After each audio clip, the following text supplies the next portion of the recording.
एक लकड़हारा था और उसकी एक पत्नी थी। दोनों लकड़ी बेच बेच के जीवन अपना बिताते थे।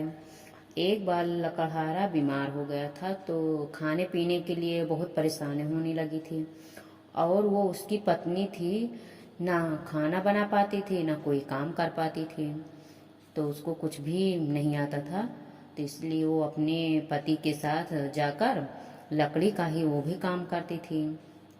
जंगल में जाती थी और लकड़ी काट कर शहर में जाकर बेचती थी। इसी तरह वो घर में बहुत बहुत परेशानी हो गई थी, क्योंकि वो ना कोई काम कर पाती थी ना कुछ खाना बना पाती थी। जो लकड़ी बेचते थे उसी से अपना घर का खाने पीने के लिए सब व्यवस्था करते थे। उसी पैसे से कोई बजट नहीं बन पाता था उनका। तो इसीलिए वो अपने पति की इलाज नहीं करा पाती थी। वो बहुत बीमार रहते थे। इसी तरह वो करते करते कुछ दिन बीत गए। कुछ दिन बीत गए तो क्या हुआ कि एक दिन उसकी पत्नी लकड़ी बेचकर अपने घर जा रही थी। तो रास्ते में देखा कि एक जगह पूजा हो रही थी। तो वो क्या करी कि वहीं पर वो बैठ गई और जो पूजा हो रही थी उसको देख रही थी और उसको सुन रही थी। तो एक औरत से उनकी पत्नी, लकड़हारे की पत्नी, पूछी कि ये कैसी पूजा है। तो जिसके घर में पूजा हो रही थी तो वो बोली कि ये अवसान माता की पूजा है। इनकी पूजा कराने से बहुत घर में शांति रहती है, बहुत अच्छा होता है। ये बहुत दयालु माता हैं। अवसान माता जो हैं बहुत दयालु माता हैं। अगर अवसान माता को सच्चे दिल से मान लो तो ये सब दुख कष्ट को दूर करती हैं और सबके सुख, सबका साथ देती हैं।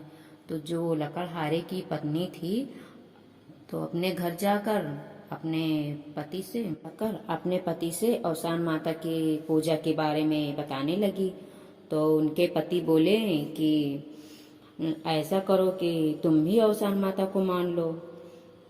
तो उसकी पत्नी बोली कि ठीक है, हम सबको कष्ट दूर करती हैं अवसान माता, तो हम भी अपने सच्चे दिल से अवसान माता की को मान ले रहे हैं और उनकी पूजा करवाएंगे। वो हाथ जोड़कर बोली कि हे अवसान माता, मेरे पति इतना बीमार रहते हैं और मुझे इतनी परेशानी रहती है। आपको तो सब पता ही होगा, देखती ही हैं, आप तो माता ही हैं। तो हमारे पति को ठीक कर दो। और अवसान माता अब इनकी बात जो थी वो सुन रही थी और सुन ली तो जो उनके पति अच्छे हो गए। अवसान माता ने उनकी बात सुनकर उनके पति को अच्छा कर दिए। देख रही थी, उनको पता ही था कि वो कितना बीमार, कितना परेशान रहती हैं। तो जो उनकी पत्नी थी, जब उनके पति अच्छे हो गए तो वो बहुत खुश हो गई। फिर उसके बाद जब खुश हो गई थी तो उसके बाद अवसान माता की पूजा की। जब अवसान माता की पूजा की तो उनके पति और दोनों लोग घर में अच्छे से रहने लगे। उनके घर में बरकत भी आ गई, धन दौलत भी हो गया और वो पहले की जैसे रहने भी लगे। दोनों पति पत्नी दोनों लोग लकड़ियाँ काटने भी जाने लगे। और उनके घर में कोई बच्चे लड़के तो नहीं थे।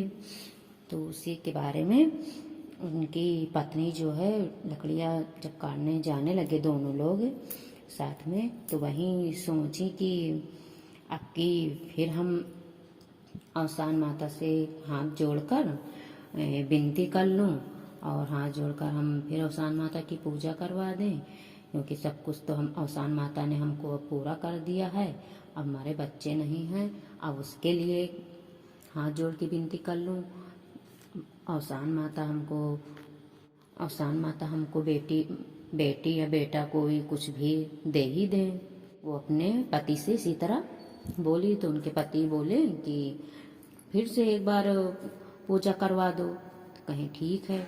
फिर वो क्या कहें कि हाँ, फिर से अवसान माता को हाथ जोड़कर विनती की और बोली कि मुझे एक बेटा दे दो। तो वो अवसान माता जो थी उनकी बातें सुनी। तो और जो उनकी पत्नी थी फिर सास सुहागन बुलवा के अपना पूजा पाठ करवाएं, औरतों को बुलवा के घर में पूजा पाठ करवा के अब उनके घर में एक छोटा सा बेटा हो गया है और वो अब हंसी खुशी से रहने लगे और दोनों लोग पति पत्नी खुश हो गए। हमको हम ठीक भी हो गए, हमारे बच्चे भी हो गए और शान माता ने मेरी सारी बातें सुन ली और हमारी सारी इच्छाएं पूरी कर दी हैं। तो जिस तरह उस लकड़हारे को बीमारी से बचाएं उसी और उनके बेटे भी दिए, उसी तरह औसान माता सबकी मनोकामनाएं पूरी करें। बोलो औसान माता की जय।